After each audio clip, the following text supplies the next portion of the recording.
Hello guys, welcome to another episode of Arvind Speaks. I really hope that you're all doing well during this second wave of COVID in India. Wherever you're listening from, I hope that you're all doing well, and please do wear a mask and please follow social distancing whenever you go out, and stay safe and be alive. All right. And coming to the show today, it's gonna be part 3 of Radical Candor book review. And I've gone through chapter 5 and 6 on Audible, and these will be the insights of feedback, how you call it, a review of what I think of those two chapters.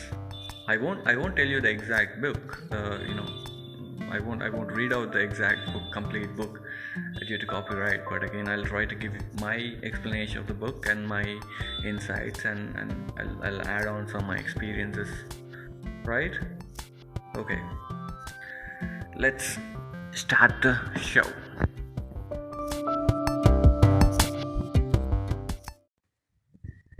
So if you already listened to last two of episodes, you already know what basically radical candor means. But again, if you didn't, once again, or if you don't remember it, radical candor basically means if you're the boss, really caring about your employees and challenging them directly is basically one way of leading. That's called radical candor, and it's one what she means is like, this is one really good human way of leading people, where you're simply not belittling your employees because of the authority you have over other people. Instead, you're making them, you're challenging them, you're making them equipped to survive in this world, right? Survive better. So as one more thing is like, radical candor doesn't always need to be coming from your peers at work. She has given a lot of examples where she got the direct feedback from strangers on the road, like how that feedback was very much radical and very much appreciative, very much breathtakingly direct, but again giving good results at the end. So always, she also says that direct feedback, when you get direct feedback, it may seem like mean, but again direct feedback is nothing but it's a clear feedback, it's not mean, right? And she has given the explanation for radical candor prize and radical candor criticism. So if you take radical candor prize, that basically means giving meaningful prize in a way that the other person understands it, feel it, right? Giving meaningful praise is tough. If you sometimes you'll end up in a position where the other person thinks that you're not genuinely giving praise. You're simply saying it. You don't really believing in it.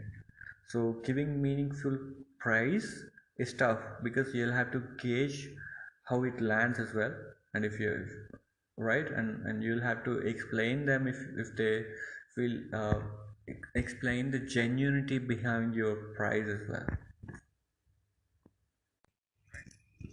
So same way, radical candor criticism is not easy too. If you really criticize radical candidly, you'll get to there are chances that people demonize you. There are chances for that, for sure. But again, as a boss, you should be willing to piss people off. That's fine. Radical candor criticism is it's not giving criticism. It's giving criticism when you need to, right? When you're supposed to. But again, she has a lot of explanations. She given examples of how Steve Jobs did it, how other people did it, and how she does it, and how to criticize and all. Basically, you criticize to improve the other person, right? So how to do that? uh, one way of doing that is by giving radical candor criticism. So that's there. And the second best case scenario for guiding people, so this is all coming under guiding people, how to guide people and all. So the second best case for guiding people is obnoxious aggression, showing obnoxious aggression. This word really taking a toll on my pronunciation, just to make sure, And according to her, as well as the book, the second best case scenario for guiding people is by showing obnoxious aggression.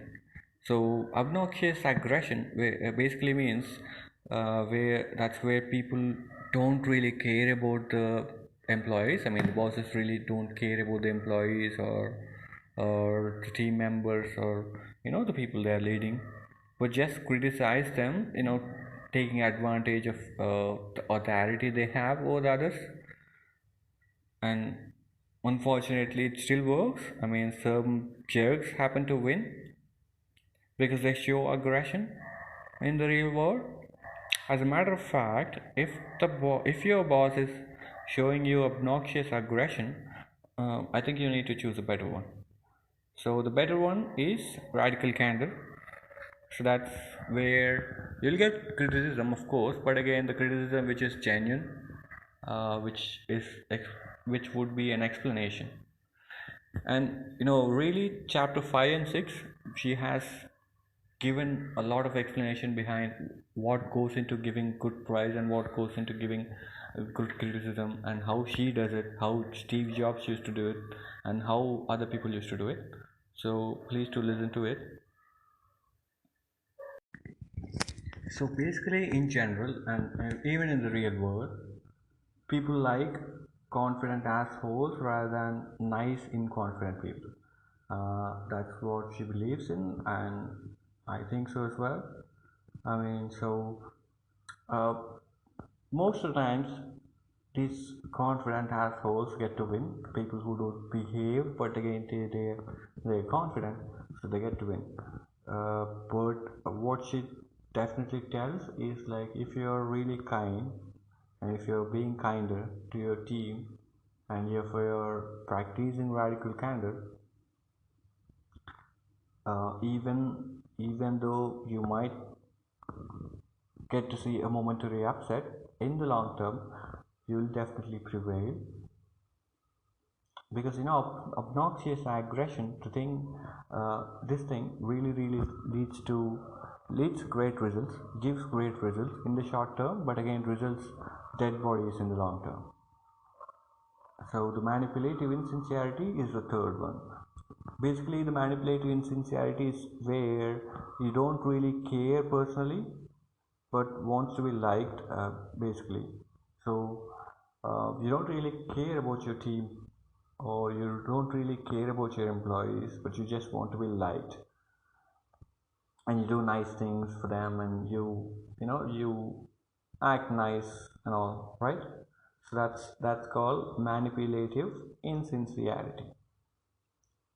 So if you're the boss, be willing to piss people off at times. Give direct feedback. Give a damn about people so that you challenge them. For their selves. I mean, for them to get better at what they do.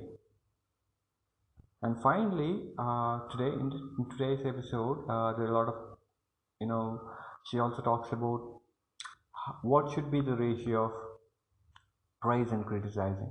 I mean, when you're praising your team, or when you're criticizing them, what should be the perfect ratio? So, according to a lot of people, there are a lot of talks about it, and some people say that the best ratio for praise and criticism should be 3-1, and some say that 5-1, and some say that 7-1. It's more of like more praise and less criticism is a perfect thing. Even though people do learn a lot from criticism, it still suggests that more praise and less criticism is the ultimate result oriented, result driven thing to do. It's a human thing to do as well. And the only thing is, like, um, there shouldn't be any exact numbering, exact any ratio about how many times you praise and how many times you criticize. Because when there is a ratio, it becomes more of an artificial one, not the natural one. You end up praising when you doesn't need to, and you also end up criticizing when there is no need to, but you feel like you have to. So it's more like more praise and less criticism is a good choice to do.